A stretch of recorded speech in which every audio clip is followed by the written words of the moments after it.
हम्म question ये थे, हम्म उसमें का 7वां नंबर था। क्या है क्वेश्चन? प्रकृति में ऊर्जा संरक्षित हाँ, है तो बताऊंगा। ठीक है, उस क्वेश्चन को रखे रहना, जिस दिन पूछूंगा उस दिन बताना, ठीक है?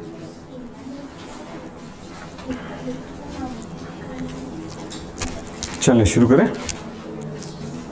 चलिए इस जगह पे बात करते हैं ऊष्मा संरक्षण का नियम। ऊष्मा गति के प्रथम नियम कहलाता है। हेल्महोल्ट्ज और मेयर ने 1840 में इसे प्रतिपादित किया था। इसको ऊष्मा संरक्षण का नियम या ऊर्जा संरक्षण का नियम कहते हैं। Law of conservation of energy. ऊष्मागतिकी का प्रथम नियम क्या है आपको याद है? ऊर्जा संरक्षण का नियम क्या है? ऊर्जा को न तो उत्पन्न किया जा सकता है और न ही नष्ट, केवल उनका एक रूप से दूसरे रूप में परिवर्तन किया जा सकता है, यानी उसको रूपांतरित किया जा सकता है। देख के चलना बेटा। एक माइक खराब हुआ था, एक दूसरा है। कल मैं देख रहा था 31,000 का माइक है ना? नहीं, मेरे पास था, वो पहले था, वो खराब हो गया। अब 31,000 रुपये दोबारा खराब करना, वो 34,000 में लिया था उस टाइम पे, ठीक है? उसके बाद कल वो 31,000 में था, फिर थोड़ा कम हुआ है ये सोचने में, लेकिन 31,000 रुपये मैं इधर से इकट्ठा करूंगा ना, इतने में से इतने बच्चे जो दिए हो उतने भी पैसे तो नहीं ले पाऊंगा मैं। तो अब मैं ये सोच के चल रहा हूँ कि यार ये जो 1,500 या 2,000 का माइक है उसमें काम चला लूँ, करके चला रहा हूँ, अभी गरीबी वाला चला रहा हूँ, ठीक है? लेकिन देखते हैं, ये माइक में मुझे मज़ा नहीं आ रहा है। कल के आवाज़ थोड़ा सा बनबनाहट था, आपने देखा था, पर देखे हो ना वीडियो, तो बड़ा मुश्किल लगता है। सबसे पहली चीज़ है, पढ़ाई में आवाज़ सही आनी चाहिए। आपने मेरी क्लासेस पूरे नहीं देखे होंगे। जब मेरे पास स्टूडेंट की संख्या कभी भी 20 से ऊपर होता है तो हर जगह पे माइक, वो क्या बोलते हैं, साउंड लग जाता है, साउंड स्पीकर लग जाता है, ताकि हर बच्चा सुन सके। पहले मेरी आवाज़ बहुत तेज आवाज़ निकालता था पढ़ाते समय, बहुत साउंड रहती थी मेरी। अब आवाज़ दबा के बोलता हूँ, कम बोलता हूँ। इसका रीज़न है कि जब भी पढ़ाता था तो ऐसे पढ़ाता था। आज पढ़ेंगे ऊष्मागतिकी का प्रथम नियम, ऐसे। अब ये थोड़ा भी अभी भी कम है आवाज़, ये तो ऐसे वो 250-250 स्टूडेंट को पढ़ाता था मैं अकेले। हुआ ये, एक 1.5 साल तक पूरे गले में सूजन और दर्द हुआ करता था, यानी घर में आके मैं बात ही नहीं करता था। डॉक्टर बोले यार तुम कर क्या रहे हो? मैं बोला सर मज़ा आता है ऐसे पढ़ाने में। बोले तुम मज़ा नहीं, मर जाओगे, गले में कैंसर हो जाएगा। एक ही लाइन बोले, ठीक है? तो जिस दिन सुना ना गले में कैंसर का नाम, डर के मारे मैं दूसरे दिन फिर मशीनें उठा के ले आया 10-12 हज़ार का, ठीक है? फिर सब पूरे इंस्टीट्यूट में, जितने भी दूसरे इंस्टीट्यूट में, उसके लिए फिर एक वो होता है, ये वाला देखो, ये मेरे पास रखा हुआ है, देखो, ये देखो। जहाँ पे मैं बड़ी सिस्टम नहीं लगा सकता वहाँ पे ये छोटी सिस्टम लगा देता हूँ। ये देखो, ये वाला आप देख रहे हैं? सर आप मुझसे, हम लोगों से इतना क्यों बात करते हो? क्योंकि पढ़ाता नहीं बेटा, सिखाता हूँ। और जो सिखाने में क्या है कि आप जो भी बात करूँगा वो आपका लिंक नहीं टूटेगा। देखिए ऐसे रहता है, ये ऐसे और ऐसे रहेगा, और मैं ऐसे बात करता हूँ।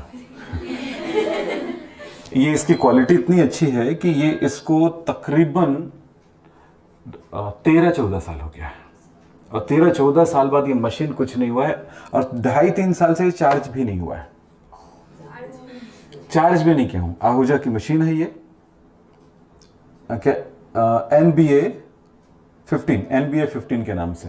हाँ हाँ, ये ऐसे करके, क्या बोले? रिकॉर्डिंग जैसा लग रहा है सर आप। हाँ, मतलब आवाज़ जो है, अपनी आवाज़ भी कुछ खास है ना भाई। तो ये ऐसे हम बात करते थे, है ना? ये यहाँ पे ऐसे बेल्ट होता है, ऐसे बेल्ट रहता है, और ये इस तरह से। तो ये हम जब भी कोई क्लास में जाते हैं या कहीं पे, तो ऐसे ही पढ़ाते हैं। तो साफ तो आवाज़ है ना एकदम, और क्या चाहिए? तो ये चीज़ है। लेकिन जब हम पहले चिल्लाते थे, अब यहाँ पे ऐसे चिल्लाएं, ऊष्मागतिकी के प्रथम नियम को दिया था मेयर एंड हेल्महोल्ट्ज 1840 में, तो फिर वो बहुत भारी हो जाएगा। तो ये एक खुद ही 3,000 की है। एक बहुत महंगा रहता है एक चीज़ें, छोटी छोटी चीज़ें। तो ऐसा है कि ये वाला माइक जो है, ये जो यहाँ पे लगता है ना, वो 31,000 की है। मेरी हालत ख़राब हुई सोच के, क्योंकि आवाज़ अच्छी नहीं आएगी ना बच्चों के कानों तक। अगर जैसे क्लास में होता है, ऐसे पंखे लगे रहते बहुत सारे, ठीक है?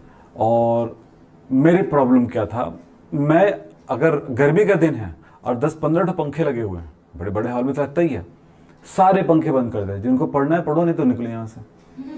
क्योंकि भाई मैं जो बोलूँगा वो आपके दिमाग में नहीं जाएगा, कानों में नहीं जाएगा, दिमाग में कैसे जाएगा, सो आप निकाल दो। तो बच्चे बोलते सर पंखा ही बंद रखो।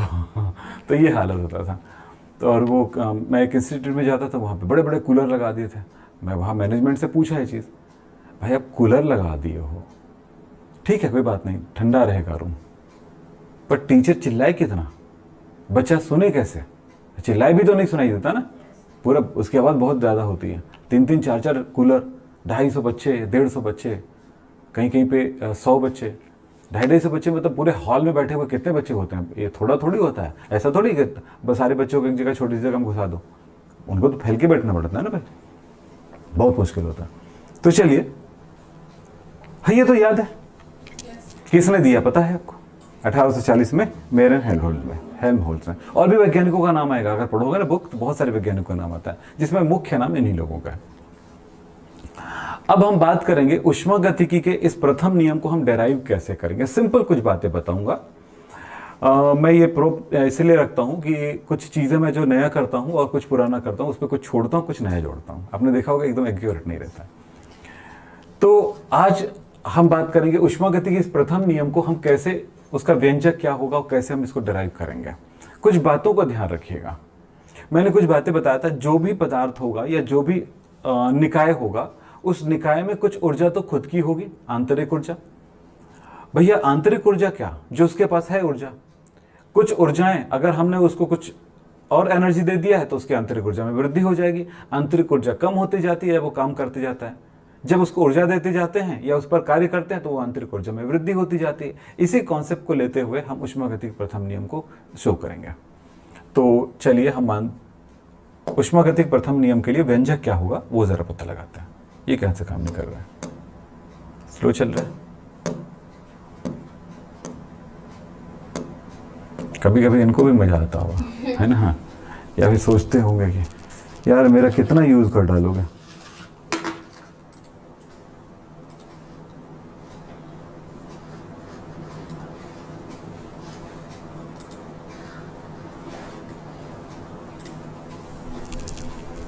चलिए, हाँ देखिए, ऊष्मागतिकी प्रथम नियम की बात कर रहे हैं तो हम एक बात करते हैं, सबसे पहले निकाय के बारे में सोचते हैं। क्या हो गया, क्या हो गया? क्या चीज? अच्छा, ये बेच लिया है फिर भी इनका दिल नहीं माना है ना। बोल रहे हैं सर, रिमाइंड मी लेटर, फिर आएगा वो। निकाय की आंतरिक ऊर्जा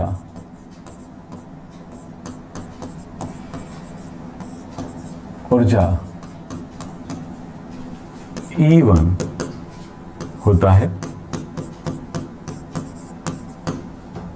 जब निकाय, अच्छा यहां पर एक और लाइन लिखता हूं मैं,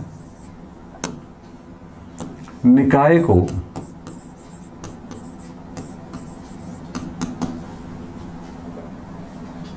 Q ऊष्मा लिख सकते हो, ऊर्जा लिख सकते हो ना। मैं यहां पर ऊष्मा लिख रहा हूं, ठीक है। ऊष्मा दिया जाता है तथा उस पर W कार्य किया जाता है।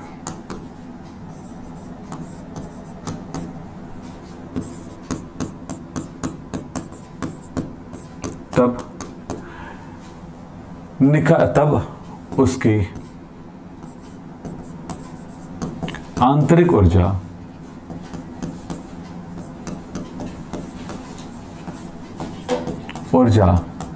E2 हो जाती है।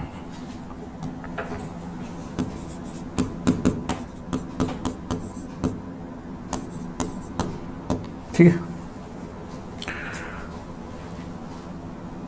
इसकी आंतरिक ऊर्जा E1 है, उस पे उसको उष्मा दे रहे हैं, गर्मी दे रहे हैं, या फिर उसको ऊर्जा दे रहे हैं, तो उसकी ऊर्जा बढ़ गई, आंतरिक ऊर्जा। पहली ऊर्जा और एक नया ऊर्जा आ गया, उस पर कार्य भी तो ऊर्जा ही है, तो हमने इस पर कार्य किया, W हो गया। तो इसकी आंतरिक ऊर्जा अब कितना हो गया, E2 हो गया, सबका योगफल हो गया। E2 minus E1 is equal to क्या होगा, Q प्लस W। अब आप कल ही क्लास में देख चुके हो कि E2 minus E1 is equal to क्या होगा, डेल्टा E। ठीक है, अब इस मान को यहां पे रख दो तो क्या होगा, delta E is equal to Q plus W। ये ऊष्मागतिकी का प्रथम नियम है। यह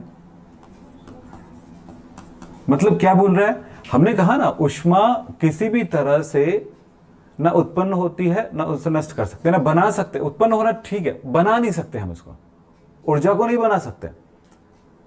अब ये सोचे हम बनाते हैं सर, कैसे बनाते हो, कोयला जला के। कहां से आया कोयला, कोयला क्यों जला रहे, जब ऊर्जा बना ही हो तो कोयले की जरूरत क्या पड़ी आपको।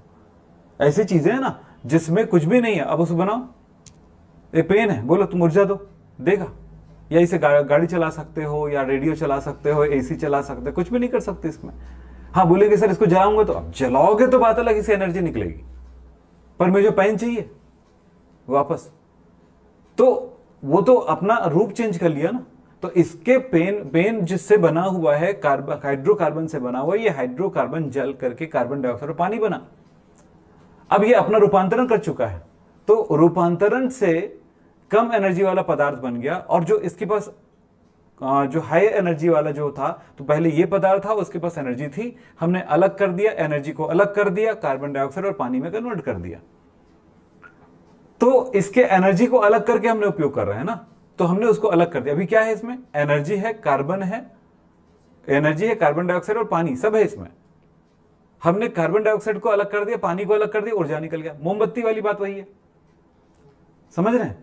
तो वही बात हमको समझना है कि ऊर्जा जो है, यहां पर यह समझ में आता है कि अगर उसकी ऊष्मा और उसको कार्य दिया जाता है तो उसकी आंतरिक ऊर्जा में परिवर्तन हो जाता है। अब इस बात को सिद्ध करेंगे कि वो जो लाइनें बोला गया वो सही है कि नहीं। यहां पर यह ऊष्मागतिकी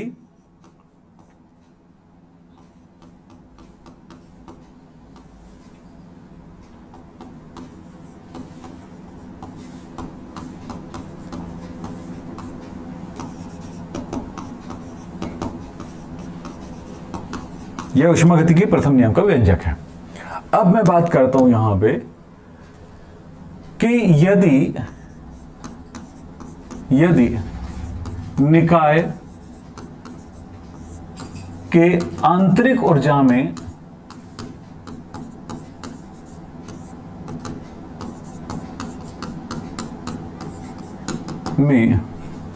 परिवर्तन ना हो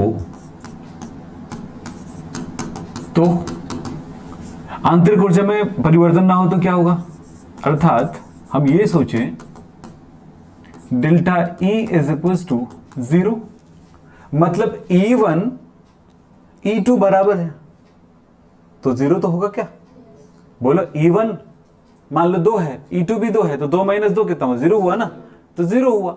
अगर ये परिवर्तन ना हो तो क्या होगा, 0 is equal to Q plus W, अर्थात Q is equal to minus W या W is equal to minus Q।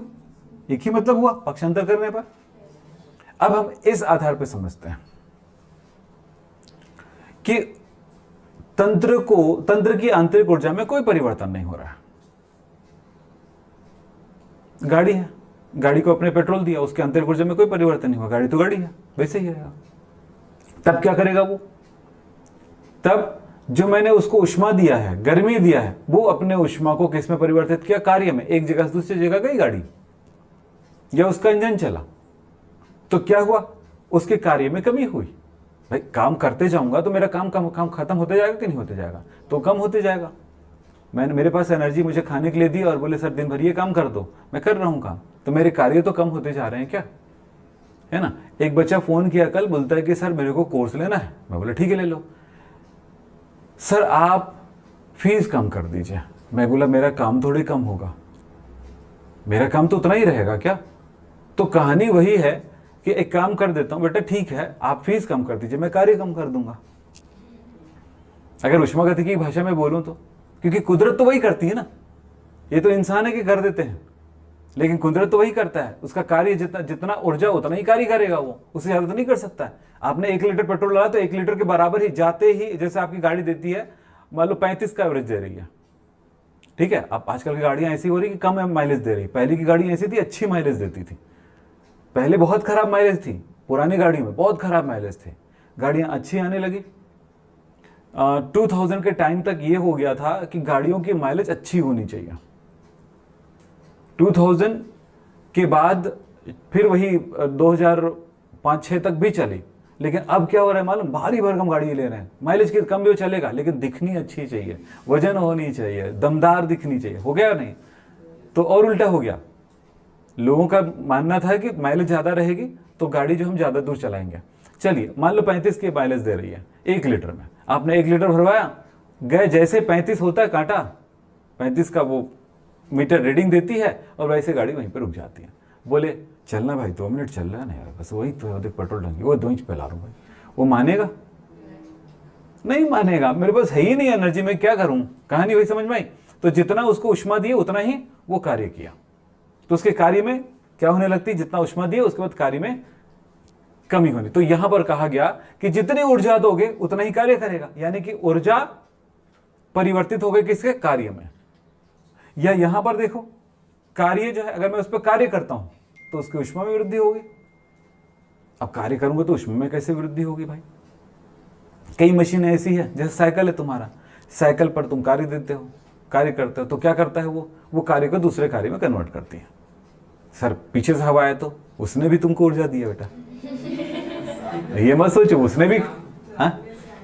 और सामने से है तो तुम्हारा वो ऊर्जा क्या हुआ, खाली होने लगेगा, क्योंकि उसके देखो अब किसको ऊर्जा देना पड़ेगा, एक तो हवा को ऊर्जा देना पड़ेगा आपको आगे जाने के लिए, एक तो साइकिल को ऊर्जा देना पड़ेगा, गाड़ी। अब अगर दोनों ही बराबर है, जितनी तुम्हारे पास एनर्जी है वो बराबर है, तो फिर ना गाड़ी आगे जाती है ना कहीं, हो सकता है उल्टा भी जाने लगो, है ना?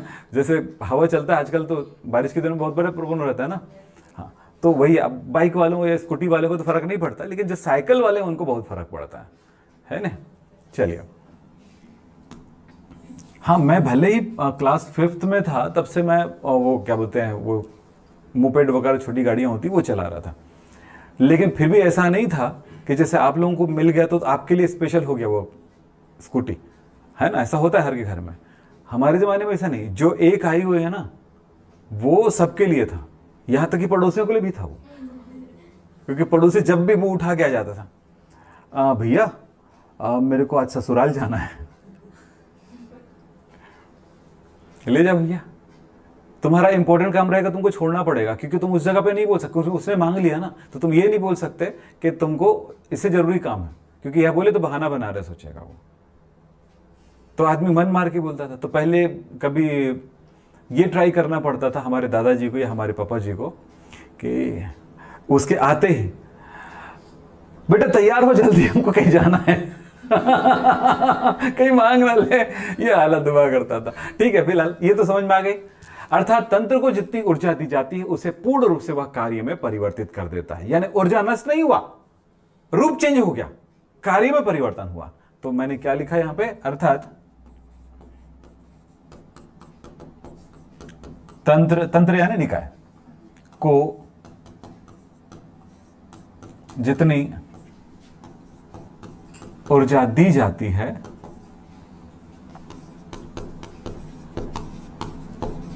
उसे वह कार्य में परिवर्तित कर देता है। प्रश्न पे ध्यान देंगे कि प्रश्न क्या लिखा होगा, उसके अनुसार कहां तक लिखना है, यहां तक कि वहां तक ये सोचना पड़ेगा। ऊष्मागतिकी का प्रथम नियम क्या है, सिद्ध कीजिए। ऊष्मागतिकी का प्रथम नियम क्या है, यहां तक सिद्ध कीजिए। समझ में बात है, ऐसा प्रश्न है। और ऊष्मागतिकी के प्रथम नियम तो यहां पर देख ही लिया, हुई है यहां पर लिखा ही वो कहां था, ये वाला था। ठीक है, चलिए सर, अब बात करते हैं, एक बढ़िया शब्द है हमारे पास, एंथैल्पी। हमने सुना ऊष्मा, हमने सुना ऊर्जा, ठीक। आज हम ऐसा शब्द सुनेंगे, दो शब्दों के बारे में बताऊंगा आपको। आंतरिक ऊर्जा। आंतरिक ऊर्जा जब बात करते हैं तो स्थिर आयतन पर बात करते हैं, यानी जहां से तंत्र की आयतन में कोई परिवर्तन ना हो रहा हो, तो जो ऊर्जा परिवर्तन होता है उस परिवर्तन को हम कहेंगे आंतरिक ऊर्जा परिवर्तन। आयतन में परिवर्तन ना हो, स्थिर आयतन पर। स्थिर आयतन या स्थिर दाब, स्थिर ताप, ऐसा शब्द जब आएगा इसका मतलब समझेंगे वो टेम्परेचर, स्थिर ताप मतलब टेम्परेचर में परिवर्तन ना हो उस कंडीशन में काम कर रहे हैं। स्थिर दाब मतलब जब दाब में परिवर्तन ना हो रहा हो उस कंडीशन में काम कर रहे हैं। स्थिर आयतन मतलब अब समझ गया, स्थिर आयतन पर आयतन परिवर्तन ना हो तब हम काम कर रहे हैं, आयतन उतना ही रहेगा। तो स्थिर आयतन पर जब देखा जाता है तो उसे आंतरिक ऊर्जा कही जाती है, याद रखना। हम आंतरिक ऊर्जा को किससे दर्शाए थे? ई से या यू से दर्शाए थे। हम क्यू वी से भी दर्शा सकते हैं। बड़ा मुश्किल लगता है सर, ये क्या क्या करते रहते हो आप? मैं कुछ नहीं करता, यही साइंस है ना। वो साइंस बड़ा भयानक चलता है। अच्छा, अब बात करते हैं, ये स्थिर आयतन पर हुआ। किस पे? ये लिखा है ना, स्थिर आयतन पर। ये स्थिर दाब पर प्रेशर कांस्टेंट हो तब उसे कहा जाता है H, यानी एंथैल्पी। ऊर्जा ही है, कोई अलग चीज नहीं है। और यहां पर कंडीशन क्या है? स्थिर दाब पर। हम जो भी घटनाएं करते हैं खुले वातावरण में, वो सभी स्थिर दाब पर करते हैं। तो जो भी ऊर्जा परिवर्तन की बात सोच रहे होते हैं हम लोग यहां पर, वो एक्चुअली एंथैल्पी की बात करते हैं। मैंने अम्ल को क्षार से मिलाया तो उनके रिएक्शन हुए, है ना, शादी वादी हुआ, साथ में वहां से ऊष्मा निकला, बच्चा प्यारा सा, कितना मासूम है ना, कितना मासूम सा बच्चा प्राप्त हुआ। क्या? ऊर्जा, है ना। तो ये जो प्रोसेस हुई इस जगह पे, आप लकड़ी जलाते हो, है ना, तो क्या होता है? कार्बन डाइऑक्साइड, सारी चीजें बनते हैं।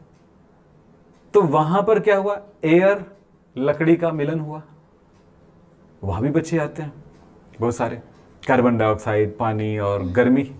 तो यहां पर जो ऊर्जा मिला है वो ऊर्जा कौन सा है? वो स्थिर दाब पर है, क्योंकि वातावरण एक वायुमंडलीय दाब दे लगा रही है। आप, हमें पता नहीं चलता ना, हमारे पर कोई प्रेशर भी लगा रहे, बढ़िया यार, कोई नहीं। अब आप एक काम करिए, ये तो हम इस जगह पे हैं, एयर से बाहर जाइए। एयर से बाहर किधर? वायुमंडल के ऊपर, एकदम ऐसे खींचेगा। ये कहां मिलेगा? आपको बताते हैं, पहाड़ों में ऊपर के साइड जाइए आप, तो वो क्या पता है, वहां पर दबाव कम रहता है प्रेशर का। तो वहां पर ना आपको ऐसा लगेगा, खिंचाव लगेगा, आपको ऐसा लगेगा जो ये बलून अच्छा खासा फूल रहा है ना तुम्हारा फेफड़ा, है ना, वो कैसे लगेगा? जैसे कि तुम ऐसे खींचोगे उसको, हवा को अंदर की तरफ, क्योंकि वो ऊपर खिंचाव है, अंदर के दबाव ऊपर बाहर का है तो ज्यादा आराम से ले रहे। अब यही बात समुद्र के नीचे जाइए, यानी पृथ्वी के नीचे की तरफ जाएंगे तो एकदम ज्यादा एयर दबाव पड़ेगा आपके ऊपर। एयर अगर पहाड़ जिस जगह पे रहते उसके नीचे, अगर चलो बहुत बड़ा कुआं खोद दिए एकदम नीचे, वहां जा रहे हैं तो उल्टा हो जाएगा, वहां पर हवा निकालना पड़ेगा, उल्टा निकालना। ऐसे उस टाइम क्या करते? ऐसे करते। अब क्या करो? एक्शन समझ में आ जाएगा, क्योंकि यहां पर दबाव अधिक है। तो हम जिस जगह पे, कहां पे? एक वायुमंडलीय दाब पर है। ऊपर एक वायुमंडल से कम दाब है, नीचे एक वायुमंडल से ज्यादा दाब है। अगर समुद्र में जाओगे तो आपको जब एयर लेना पड़ेगा ना, तो वहां पर सिलेंडर से निकलने वाली जो एयर रहती है वो इतना ज्यादा प्रेशर में रहता है वहां पे कि हमारे लिए वो एक वायुमंडलीय होगा, लेकिन उस जगह के लिए वो बहुत बड़ा प्रेशर होता है। कभी वो बुलबुले निकलते हुए समुद्र से देखे हो, इतना छोटा दिखता बुलबुला, ऊपर आते थे बड़ा हो जाता है। कभी ट्राई किए हो? कभी आप एक पिक्चर में देखे होगे कि वो जो क्या बोलते हैं, कोल्ड ड्रिंक कैन जो होता है, कोल्ड ड्रिंक का कैन जो है नीचे ले जाते हैं, है ना, तो वो पिचक जाता है। अच्छा, वो आपने देखा होगा, बलून बड़ा सा रहता है, इतना बड़ा, पानी के अंदर डालते जाते तो छोटा होने लगता है। ऐसा खेला करो यार, दुनिया है। आखिर आए क्यों हो? खेलने के लिए तो आए हो, सिर्फ प्यारी मोहब्बत करने थोड़ी आए हो, बहुत कुछ करने आए हो, खेलने कूदने आए हो। क्योंकि इंसान का तो एक ही कीड़ा है, बता रहा हूं। देखो, हर इंसान के कुछ कीड़े हैं। सोना, खाना, पहले तो खाना ही है, फर्स्ट है दुनिया में, सबसे फर्स्ट है, कुछ ना मिले खाना। ये प्रकृति का रूल है ना। सोता रहेगा शेर, खाना वही एकदम ऐसे करे, अरे जाग जाग, शांत शांत, आ रहा खाना आ रहा है ना उसका, ठीक है। अच्छा खासा सोया रहेगा कुंभकर्ण, वो खाने से उठाए थे, आपको पता होना चाहिए। तो सबसे पहला खाना, दूसरा सोना, तीसरा अपनी जीवन साथी का चुनाव, ठीक है। ये 3 चीजों के अलावा इंसान को चौथा अब ये सब मिल गया है, उसके बाद खुद को सजाना, ठीक है। फिर उसके बाद शेल्टर, सुरक्षा के लिए घर बनाना, वो बात की बात है। वो घर बनाएंगे तब बीवी मिलती है, अलग बात है लोगों को, लेकिन पहले वही चाहिए, फिर बाद में घर चाहिए, ठीक है। तो बहुत सारी चीजें होती हैं, ये जिंदगी का क्या है, नियम है। चलिए, यहां पे बात कर रहे थे, है ना। तो ठीक है, किस आदमी को ऐसा बोर्ड चाहिए बेटा, सोचो, कोई से को नहीं चाहिए। वो तो वो विक्रम सर ले आए ना उतई में, ये बोर्ड मैं तो पहले से ही, मेरे पास टेक्नोलॉजी, ये कई मशीनें मैं खुद ही बना करके अपने हाथों से बना के अपना वो पढ़ाता था मैं। ऐसा थोड़ी है कि मतलब ये मशीनें मार्केट में मिली तब ये किया। कई मशीनें मैं खुद ही बनाता हूँ, इलेक्ट्रॉनिक्स में, पेंटिंग में, मॉडल में, मॉडल वगैरह बनाने में, एक्सपेरिमेंट में, सब में मैं एक्सपर्ट हूँ। मेरा कई ठो रूम देखना एकदम अलग अलग, ये इस रूम में जब पूरा कबाड़ भरा है, उस रूम में कबाड़ भरा है, पूरे भरा रहता है, बहुत सारे काम। मेरे साथ जो दोस्त थे वो बहुत परेशान रहते थे मेरे से, ये आदमी निकलता क्यों नहीं यार घर से। परसों ही फोन आया। चलो आगे चले, हो गया। यहां पर वही लाइन लिखा है, स्टार्टिंग में एक शब्द लिखा है, स्थिर दाब पर किसी भी निकाय की आंतरिक ऊर्जा एवं दाब व आयतन का गुणनफल का योग एंथैल्पी कहलाता है। परिभाषा किसके अनुसार है, सूत्र। तो सूत्र याद रख लो, H = E + PV, ठीक है। तो यहां क्या क्या चीज है, यहां पर H एंथैल्पी,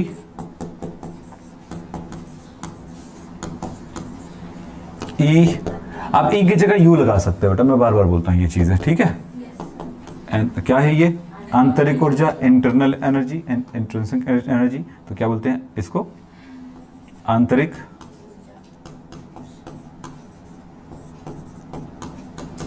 अब ये मत बोलना सर एंथैल्पी का नाम क्या है, एंथैल्पी का नाम एंथैल्पी है। ये बढ़िया है, बहुत प्यारा चीज है जिसका 10 हमने नाम नहीं लिखा, है ना। हमारे यहाँ देखो, कहीं भी किस दुनिया की किसी भी जगह चले जाइए, अगर दूसरे देश में कोई चीज आया और उस चीज का नाम रखा गया, तो अपने देश में अपनी भाषा में उल्टा से बना के नाम रख लेते हैं। दूसरी जगह से ट्रेन बन के आया, हमारे यहां नाम रख दिया गया लौहपथगामिनी, ठीक है। दूसरी जगह से साइकिल बन के आया, हमारे यहां से नाम रख दिया द्विपहिया, क्या द्वि चक्रवाहिनी। बेटा द्वि चक्रवाहिनी लाए हो कि नहीं लाए हो, ऐसे तो अगर पूरी हिंदी में बात करें तो शायद ना कर पाए ना, मतलब शब्द तो लेते ही है ना बाहर से, तो बाद में लगा होगा लोगों को कि ठीक है अब वैसे ही नाम पे चलाते हैं।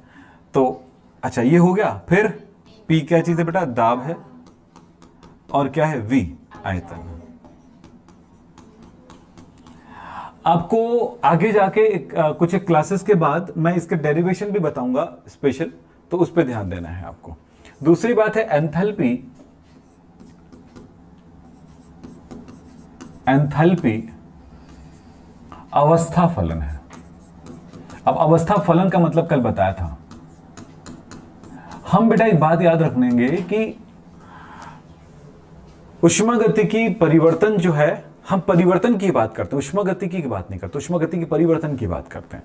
यानी जो भी घटना होगी परिवर्तन से रिलेट करेगा। यानी आंतरिक ऊर्जा हम किसी भी तंत्र की ज्ञात नहीं कर सकते, जिसको हम कहते हैं परम एंट्रोपी, परम आंतरिक ऊर्जा, या क्या बोलते हैं हिंदी इंग्लिश में बोले तो एब्सोल्यूट इंटरनल एनर्जी की बात नहीं कर सकते। वैसे ही एंथैल्पी भी परम नहीं होती है, ये भी होता है क्या, एब्सोल्यूट नहीं होती। क्या होता है ये भी परिवर्ती होता है। तो परिवर्ती होगा तो क्या होगा,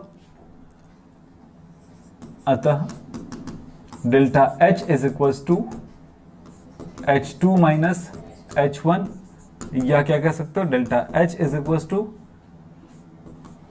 HP माइनस HR। यहां क्या क्या चीजें बता सकोगे, ये बताना होगा। ठीक है, इस आधार पर हमारे पास क्या होने वाला है, यहां पर क्या है लिख सकते हो ना, H1 तंत्र की प्रारंभिक अवस्था में एंथैल्पी, H2 अंतिम एंट्रोपी, एंथैल्पी। तो समझ में आ रही बातें, लिख दो कि नहीं लग रहा है। H1 प्रारंभिक एंथैल्पी,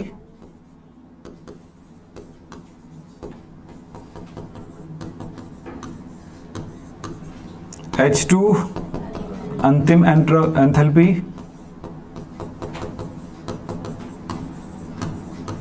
डेल्टा H एंथैल्पी परिवर्तन,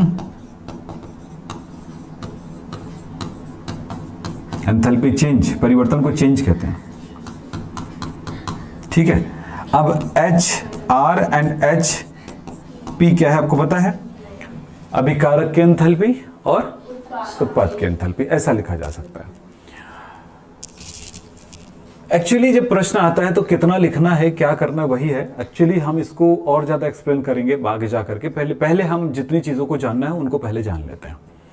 एंथैल्पी परिवर्तन को कैसे हम कैलकुलेट करेंगे उसके बारे में बात करेंगे। अभी थोड़ा सा कुछ जानकारी आपके लिए जरूरी था, वो मैं बता रहा हूं। फिर मैं बात करूंगा आपको, यहां पर दो और शब्द के बारे में बात करता हूं, ध्यान रखना। एंथैल्पी परिवर्तन,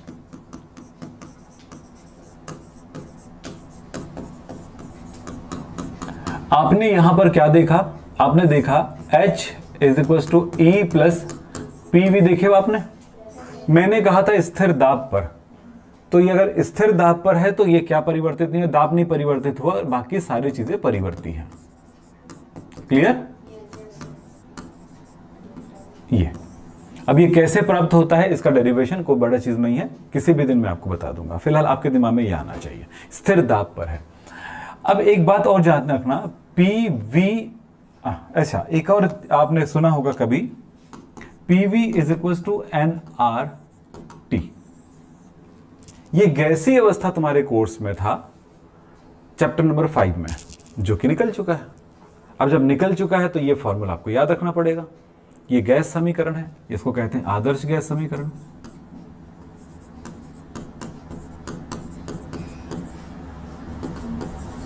ठीक है, आदर्श गैस समीकरण है। तो आदर्श गैस समीकरण याद रखना, PV इज इक्वल टू, यानी कि गैस का दाब, गैस का आयतन, और ये है गैस की मोलों की संख्या N, T टेम्परेचर है केल्विन में, और R जो है ये कहलाता है सार्वत्रिक गैस स्थिरांक, यूनिवर्सल गैस कांस्टेंट, ये कांस्टेंट वैल्यू है।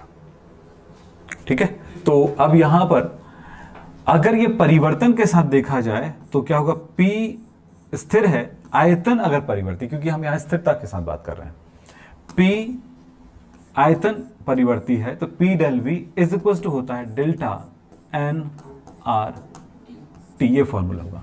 अतः हमारा ये फॉर्मूला ही आपको बनाना होगा, delta H is equal to delta E plus, ये इसकी जगह पे हम लिख सकते हैं डेल nRT।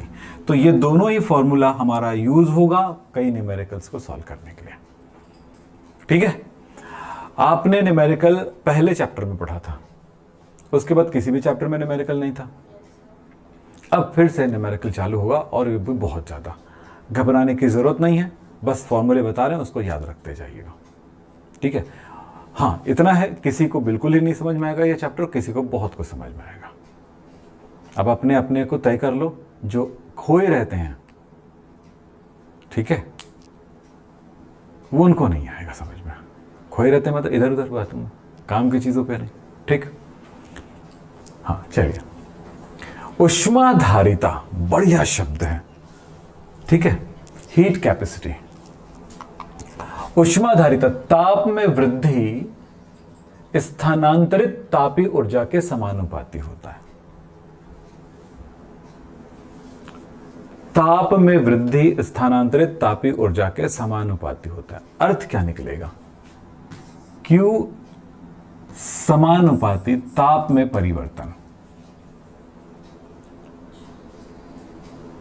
एक वस्तु से दूसरे वस्तु की तरफ जितनी ऊष्मा में स्थानांतरण होगा या उसके ताप में वृद्धि होगी, वही उसकी क्या है, ये इसका संबंध बनता है।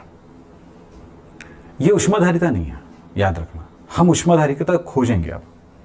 Q is equal to C delta C, तो C इज इक्वल टू होगा Q बाई डेल्टा T। ये फॉर्मूला बनेगा, उष्माधारिता का फॉर्मूला बन गया। यहां पर उष्माधारिता को कहा जाता है किसी भी निकाय का ताप 1 डिग्री सेल्सियस बढ़ाने से ऊष्मा में होने वाली परिवर्तन उसकी उष्माधारिता कहलाती है। क्या बोला? जितनी ऊष्मा आवश्यक होगी किसी भी पदार्थ, कोई भी किसी भी तंत्र या निकाय के तापमान को 1 डिग्री सेल्सियस बढ़ाने के लिए वह जितनी ऊष्मा लेती है, यानी जितनी ऊष्मा की आवश्यकता होती है, ताप को 1 डिग्री प्रति बटा है ना, तो प्रति हुआ, तो 1 डिग्री सेल्सियस ताप बढ़ाने पर जितनी ऊष्मा में परिवर्तन होता है या आवश्यक ऊष्मा में परिवर्तन, वो क्या कहलाएगा? तो चलो इस बात को थोड़ा 2 लाइन में लिखना जरूरी है। क्या बोला मैंने? ध्यान से याद करना, मैं बोलूंगा वो याद करना है। क्या लिया? किसी निकाय का ताप 1 डिग्री सेल्सियस बढ़ाने के लिए आवश्यक ऊष्मा उसकी उष्माधारिता कहलाती है। बोलो क्या क्या बोला? ताप को हाँ बढ़ाने में आवश्यक ऊष्मा। तो यहां पर क्या क्या चीज मैं आपको बता देता हूं। यहां पे दो चार चीजें हैं। C उष्माधारिता, ठीक है, धारिता ना। दूसरा Q जो है ये ऊष्मा है, उष्माधारिता, और डेल्टा T ताप परिवर्तन है।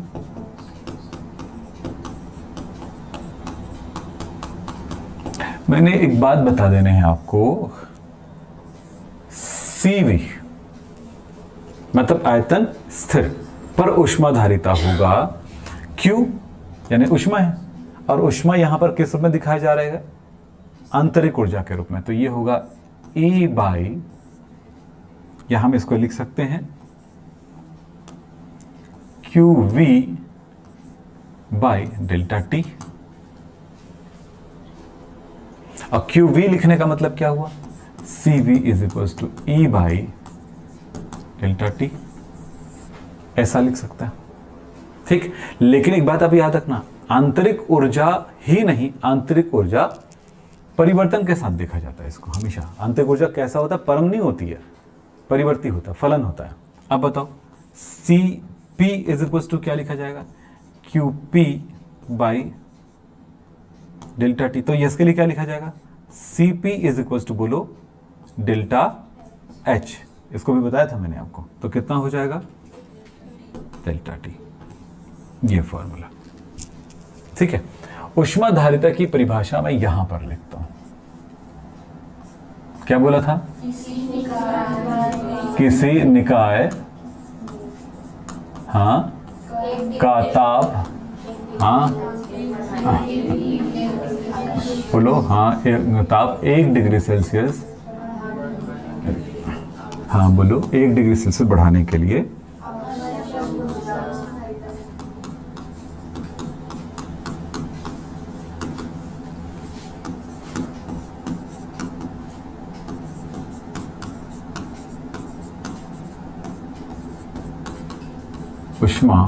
उष्माधारिता कहलाती है। उष्माधारिता कहलाती है।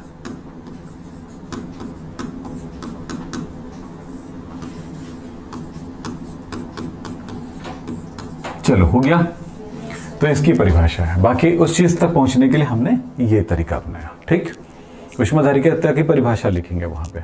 ये बात अलग है कि हमने उसको डेराइव किया है यहाँ पे। एक कांस्टेंट वैल्यू है, इस परिवर्तन के साथ एक कांस्टेंट वैल्यू है। जितनी ऊष्मा उतना परिवर्तन होगा ताप में, सीधी सी बात है। जितना गर्मी, जितना उसको एनर्जी दोगे या जितना उसके पास एनर्जी में परिवर्तन होगा उतना ही तो ताप में परिवर्तन होगा क्या। तो इसीलिए वो समानुपाती है। तो समानुपाती चिन्ह हटाएंगे तो एक कांस्टेंट आया, और ये कांस्टेंट का क्या संबंध हुआ कि constant is equals to C into delta T आता। तो C इज इक्वल्स टू क्या हो जाएगा, तो C इज इक्वल्स टू हमारे पास क्या हो जाएगा, Q बाई डेल्टा टी। ठीक है, चलो अब आता है विशिष्ट ऊष्माधारिता का क्या मतलब हुआ। वहां पर हमने बोला था किसी निकाय के बारे में बात किया, वो निकाय छोटा है बड़ा है कितना बड़ा, उससे कोई लेना देना नहीं था हमारा। अब यहां पर हम सीधी सी बात है उस निकाय का 1 ग्राम से बात करेंगे। 1 ग्राम पदार्थ का ताप 1 डिग्री सेल्सियस बढ़ाने पर जितनी ऊष्मा परिवर्तन होता है उसी को हम कहते हैं उसकी ऊष्माधारिता। क्या, विशिष्ट ऊष्माधारिता। क्लियर है। तो क्या बोला, 1 ग्राम पदार्थ का ताप 1 डिग्री सेल्सियस वृद्धि के लिए आवश्यक ऊष्मा विशिष्ट ऊष्माधारिता कहलाती है। ये विशिष्ट पूरा रफ शब्द है ना, विशिष्ट ऊष्माधारिता। ठीक है, ऊष्मा बस लिखा, ऊष्माधारिता लिखेंगे इसको। ठीक है, क्लियर है। इसको भी सी से ही प्रतिष्ठित करते हैं, कोई अलग संकेत नहीं है। चलिए अब चलते हैं अगला, मोलर ऊष्माधारिता। अब मोलर शब्द जब आता है तो मोल से संबंधित होता है। मोल वहां पर 1 ग्राम से लेकर चल रहे थे। विशिष्ट जब शब्द आएगा तो ग्राम से रिलेट करेगा हमेशा, और मोल शब्द आएगा, हमारे विज्ञान मोल से रिलेट करता है हमेशा, केमिस्ट्री। तो मोल के लिए क्या होगा, 1 मोल किसी निकाय का, यानी कोई पदार्थ है, 1 मोल पदार्थ का तापमान 1 डिग्री सेल्सियस बढ़ाने के लिए आवश्यक ऊष्मा उसकी क्या कहलाएगा, मोलर ऊष्माधारिता कहलाएगा। क्लियर है एकदम, कुछ भी नहीं है, बहुत कठिन नहीं, बस याद रखना परिभाषा। ऊष्माक्षेपी क्रिया और ऊष्माशोषी क्रिया, इस पे बात करते हैं।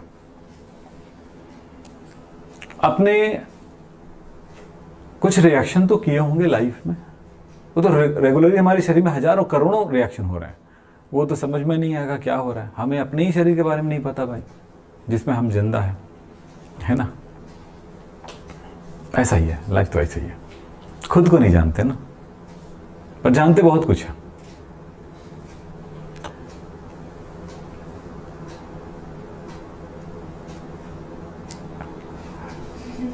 लोगों को एहसास हुआ होगा कि जिंदा रहने के लिए जरूरी है कि ज्ञान होना जरूरी है ना। बच्चे पैदा होते थे, इधर उधर भागते थे, खेलते कूदते थे, सब समझते हैं, खेलते खेलते सीखते हैं। हर जानवर ऐसा ही करता है ना। अपने मम्मी का नकल करता है, पापा का नकल करता है, पड़ोसियों का नकल करता है, दोस्तों का नकल करता है, और ये नकल करते करते करते करते अपनी लाइफ जीना सीख जाता है।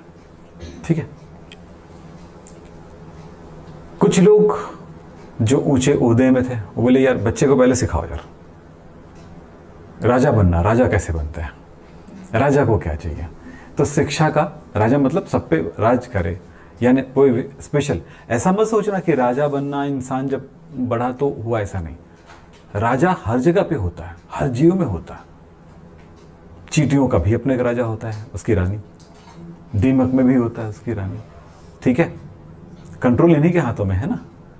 शेर में भी होता है, कुत्तों में भी होता है, अच्छा सुअरों में भी होता है। हाँ, मैं इस बात को मैं जानता नहीं था। क्या हुआ, बहुत सारे सुअर इधर कुछ समय पहले इधर चलता था, मतलब 1-2 साल पहले की बात है। बहुत सारे सुअर ऐसे चल रहे थे। एक सुअर एकदम ऐसे आता है, एकदम समझ लो, जो सुअर लोग खाना खा रहे थे ना, एकदम ऐसे हो गया है ना, ऐसे हो गए, और एकदम उसको सम्मान पूर्वक ऐसे साइड से वो सुअर उधर से आया कीचड़ा में, अपना उनका राज्य है ना भाई कीचड़, उस राज्य में अपने आधिपत्य दिखाते हुए जहां पर कुछ खाने का रहता है ऐसे करते, और एकदम आराम से निकल गया। वो निकला कुछ दूर, वो ऐसे से ऐसे भी नहीं किया ना, उसका पूरा सम्मान देखिए। मैं एकदम मस्त खड़े होकर यहीं पे देख रहा था, बढ़िया खूबसूरत। वो एकदम निकल गया ऐसे लहराते हुए। फिर वो ऐसे देखा, उनकी प्रजा है ना, प्रजाओं को देखा, और निकल गया आराम से। जब वो गया ना, उसके बाद ही जैसे कुछ दूर गया वैसे झपट्टा मारे अपने खाने पे नहीं। तो ये देखो सम्मान, देखो आप। हाँ, तो ये है। अब देखिए, अब ऐसे सूरों को क्या है, अपने बच्चों के लिए फिर शिक्षा की जरूरत पड़ेगी, तो शिक्षा जन्म लिया। और शिक्षा एक पैकेज है जो जिंदगी को सीखने के लिए काम आता है। शिक्षा एक पैकेज है जो जिंदगी को सीखने के लिए काम आता है। शिक्षा एक ऐसा पैकेज है जो कम समय में जिंदगी को बहुत कुछ सिखाता है। बाकी हम ऐसे सीख सीख के तो नहीं कर सकते हर चीज, इतना सारी चीजों को नहीं सीख पाएंगे अपने दोस्तों से ऐसे करके, तो एक पैकेज के फॉर्म में आता है। तो इसी पैकेज को आप अपना रहे बेटा। जब ज्ञान बहुत बढ़ गया है, ज्ञान का बढ़ना इस तरह समझ सकते हैं कि अगर हम 100 साल पहले जाते हैं तो हमारे पूर्वज या हमारे दादा दादी की बात करें या उसके मम्मी पापा, दादा दादी के मम्मी पापा की बात करें, तो बहुत सिंपल लाइफ हुआ करता था। मैं अपनी बात बताता हूं, अभी मेरा 51 हुआ। 50 साल के अंदर मैंने क्या देखा? 50 साल के अंदर ये देखा कि माचिस की तीली हर किसी के घर में नहीं हुआ करता था। साइकिल कुछ लोगों के घर में हुआ करता था, और बाइक या स्कूटी वगैरह। मेरे घर में बाइक और वो आया मैं जब क्लास 5th और 6th के आसपास रहा मैं। टीवी आया मेरे घर में 7th में गया मैं जब, लेकिन उसके पहले नहीं था। टीवी हुआ करता था ओनली स्कूल में, पंचायत में। उससे पहले मेरे पापा जी बोलते कुछ ऐसा होता नहीं था, हम जाने। तो बहुत चेंजेस आया। और अब ये हालत है कि एक घर में टीवी जिस रूम में जाओगे मेरे टीवी दिखता है। ठीक है, ये भी एक टीवी है। और उसका रूप देखिए, टीवी में लिख सकते हैं, टीवी में पिक्चर देख सकते हैं, टीवी में कंप्यूटर का काम कर सकते हैं, सब कुछ कर सकते हैं। कितना विकास। टीवी पहले ऐसा होता था, ऐसे पेट को देखते थे उसका, ऐसा फुला हुआ है ना, कहीं पर रखना है। अगर छोटा सा घर है किसी का, मान लो इतना ही बड़ा घर है किसी का, तो जितना बड़ा उसका किचन होता था ना, उतना बड़ा टीवी हुआ करता था। ठीक है, अब वो चिपटते चिपटते दीवार में चिपक गया। वो भी पहले रखते थे, ऐसे रखते थे, फिर अब रखते रखते क्या हुआ, वो दीवार में चिपक गया। उसके लिए जमीन भी नहीं है बेचारे के पास, है ना, 2 बीघा जमीन भी नहीं है, क्या कर सकते है ना, या क्या बोलते हो, 1 गज जमीन भी नहीं है, 1.5 गज जमीन, जो भी बोलते होगे आप लोग, उतनी भी नहीं है बेचारे के पास। अब दीवार में लटक गया, बाद में पता चलेगा दीवार भी नहीं मिलेगा, है ना। वो सब कंपोनेंट अलग अलग आएगा, दीवार में ऐसे चिपका देंगे जा। ठीक है, जैसे वॉलपेपर चिपकाते हैं ना, वैसा हो जाएगा। पता चला कि किसी के कुर्सी में चिपका हुआ है, किसी के कुछ और चिपका हुआ, किसी के शर्ट में चिपका, पिक्चर चल रहा है ऐसे टी शर्ट, है ना। विज्ञापन इसमें भी आ जाएगा, इतना सस्ता भी हो जाएगा, चिप लगा होगा इसमें, है ना, शर्ट में चलता रहेगा पिक्चर, इतने सस्ते हो जाएंगे, होंगे। टीवी मेरे घर में कलर टीवी आई थी उस जमाने में, 25,000 का था वो लगभग। आज उस 25 को आज मैं अगर चेक करूं, 25,000 में बताता हूं, 25,000 में ऐसी जिस जमीन पे मैं रहता हूं, वो जमीन उस जमाने में इससे 5 गुना आता, यानी इससे 5,000 की जमीन थी, 4,000, 3,000, 4,000 की जमीन थी। सोचो, और ये अभी 22 लाख की जमीन है। तो अगर ऐसे सोचो तो कम से कम वो टीवी हमने खरीदा था, अगर आज के हिसाब से सोचे तो कम से कम 80 से 90 लाख में खरीदे थे उसको, जमीन के साथ कंपेयर करो तो। समझ लो, सोचो आप बेटा, क्या दुनिया। और आज टीवी ऐसे आ जाती है 10,000 में, 5,000 में, 6,000 में, 8,000 में, अच्छी टीवी आ जाती है, इतने बड़े बड़े 7-8 में। नहीं तो क्या समझ रहे हो, टेक्नोलॉजी विकास हुआ, और उस टेक्नोलॉजी के विकास से हमें, अच्छा पहले एक गाने सुनने के लिए उस जमाने में 30 रुपये 40 रुपये खर्च करना पड़ता था। अभी की बात है, जब 95, 96, 98 या 2000 के टाइम की बात है। जैसे ही ये आया मेमोरी चिप, और आपने इंटरनेट में फ्री में गाने सुन लो, स्पॉटिफाई या गाना या बहुत सारे ऐप है, फ्री में सुन लो। अरे छोड़ ना, यूट्यूब में फ्री में। बोले सर हर महीना तो डलवाते हैं, तो मत डलवाओ ना, तुमको क्या करना है, मत डलवाओ, रिचार्ज मत करो। पहले गाने का क्रेज हुआ करता था, हर घर में डेक हुआ करता था, कैसेट वाला, है ना, या चिप वाला, या फिर सीडी वाला। गाने सुनते थे लोग बढ़िया मस्त। आज के कोई गाना नहीं सुनता, क्योंकि गाने बकवास है, हर गाना रोनू रहता है। पूरे एक कंपेयर करो बेटा, आप लोगों को अच्छा लगता होगा, मैं नहीं कह सकता, एक चीज़ कंपेयर करो गानों में।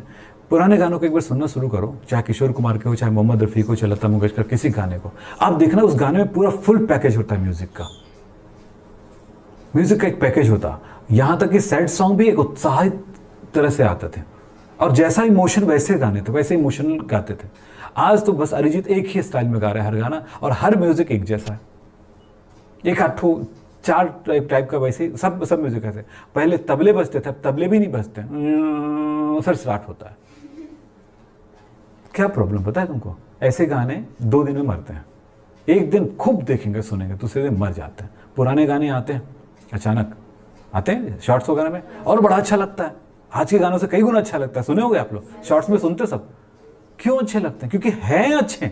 और वो जो गाना सुनते हो ना, वो अभी के नहीं है, आज से मेरे पैदा होने के कब के पहले के, 60 साल 70 साल के पहले के गाने भी हैं। गाने खत्म हो गए बेटा हमारे यहाँ के। इंडियन सॉन्ग से बेहतर सॉन्ग आज तक नहीं मिला। वो अलग बात है कि जो सब चल रहा है ना, वो जो चलते हैं ना, क्या बोलते हैं, कंसर्ट वगैरह जो चलता है, ये सब इसी की वजह से सब कुछ चल रहा है। बाकी गाने सबके एक्सपर्ट्स बनाते थे। गाने लिखने वाला सुपर एक्सपर्ट हुआ करता था, म्यूजिक बनाने वाला सुपर एक्सपर्ट हुआ करता, अरेंजर सुपर एक्सपर्ट होता था, गायक गायिका सुपर एक्सपर्ट हुआ करते थे, ठीक है। और फिल्म जो बनाने वाले थे वो भी सुपर एक्सपर्ट हुआ करते। मेरे पिक्चर में ऐसे गाने लगेगा, ये सिचुएशन है और इस तरह से आपको अरेंज करना है। लगना चाहिए वही हीरो गा रहा है, ये नहीं लगना चाहिए कि देवानंद के लगने चाहिए गाना और यहां पर शूट हो रहा है राजेश खन्ना पे, ये नहीं काम आता था। आजकल किसी के भी गाने किसी में चिपका दो, वो मुंह से बोलता है, वैसा लगता है कि इसके तरफ से आवाज नहीं आ रही, उधर से आ रही है। उसको मतलब बड़े जो साउंड सिस्टम है ना, उधर से वो निकाल रहा है, वॉइस निकाल रहा है। सोचो बेटा, बहुत गड़बड़ी हो रही है। हाँ, पिक्चर अच्छे बन रहे हैं, फिल्माइशन अच्छी है, पिक्चर अच्छे हैं, कहानियां अच्छी हैं, उस जमाने से बेहतर है। अब ये क्यों कह रहा हूं, सीखो इसको, क्योंकि तभी दुनिया अच्छा बनाओगे, है ना। आज क्योंकि बेचना है ना, मेन उद्देश्य, पहले बनाना था। ये ऊष्माक्षेपी का मतलब, मेरे शरीर में बहुत सारे रिएक्शन हो रहे हैं, छू के देखो गर्म हूं, आई एम हॉट। नहीं, सिर्फ लड़कियां हॉट नहीं होती, लड़के भी हॉट होते हैं। मेरे को छू के देख लो, हॉट हूं मैं, बहुत हॉट हूं, ठीक है। तो समझ में आया? तो मैं कैसा हूं? हॉट हूं। कभी कभी मेरे को देख लोगे, बड़ा कूल आदमी है यार वो, लेकिन बॉडी से तो हॉट हूं, ठीक है। तो कहना यह है कि ऊष्माक्षेपी का मतलब है रासायनिक अभिक्रिया करते समय जब ऊष्मा निकलती, गर्मी पैदा होता है, उसको कहते हैं ऊष्माक्षेपी क्रिया। मोमबत्ती जलता है, ऊष्माक्षेपी क्रिया है। कई ऐसे रिएक्शन बताऊंगा जो ऊष्माशोषी होता है, रिएक्शन होता है ठंडा होता है, तो ये ऊष्माशोषी बहुत कम है, रेयर है। अधिकांश क्या मिलेगा आपको? ऊष्माक्षेपी मिलेगा। क्यों? क्योंकि कोई भी तंत्र या कोई भी रिएक्शन इसलिए होता है कि उच्च ऊर्जा से कम ऊर्जा में चला जाए। तो जो अधिक ऊर्जा वाला है वो कम ऊर्जा में जा रहा है, तो क्या होगा? हाई एनर्जी से लो एनर्जी में जाएगा, तो क्या होगा? कुदरत को तो वही रूल है ना, हाई एनर्जी से लो एनर्जी में जाना। तो लो एनर्जी में जब जा रहा है तो वो रूपांतरण हुआ, लो एनर्जी वाला पदार्थ बना, तो जो एक्स्ट्रा एनर्जी वो क्या हो जाएगा? हीट के रूप में निकल जाएगा, इसलिए ऊष्माक्षेपी हुआ। अधिकांश क्रियाएं ऐसे ही मिलती हैं आपको। तो ऊष्माशोषी ऊष्माक्षेपी बहुत बड़ा टॉपिक नहीं है, पर समझाने में मैं समय लूंगा और अच्छे से समझाऊंगा। बेटा कोर्स कम हुआ है तो अच्छे से पढ़ लो, ये फायदा है इसमें, ठीक है, जितनी गहराई चाहिए। तो हम मिलेंगे कब? मंगलवार को 12 तारीख को, फिर 13 तारीख को मिलेंगे, फिर 14 को मिलेंगे, 15, 16, 17 फिर नहीं मिलेंगे, ठीक है, फिर 18 को मिलेंगे, है ना। तब तक वो कोर्स कंप्लीट हो ही जाएगा। चैप्टर, ये वाला चैप्टर छोटा चैप्टर लेकिन बहुत कुछ सिखाता है, बहुत मजेदार। देखो बातचीत बहुत अच्छा कर रहा है। ठीक, ओके, थैंक यू।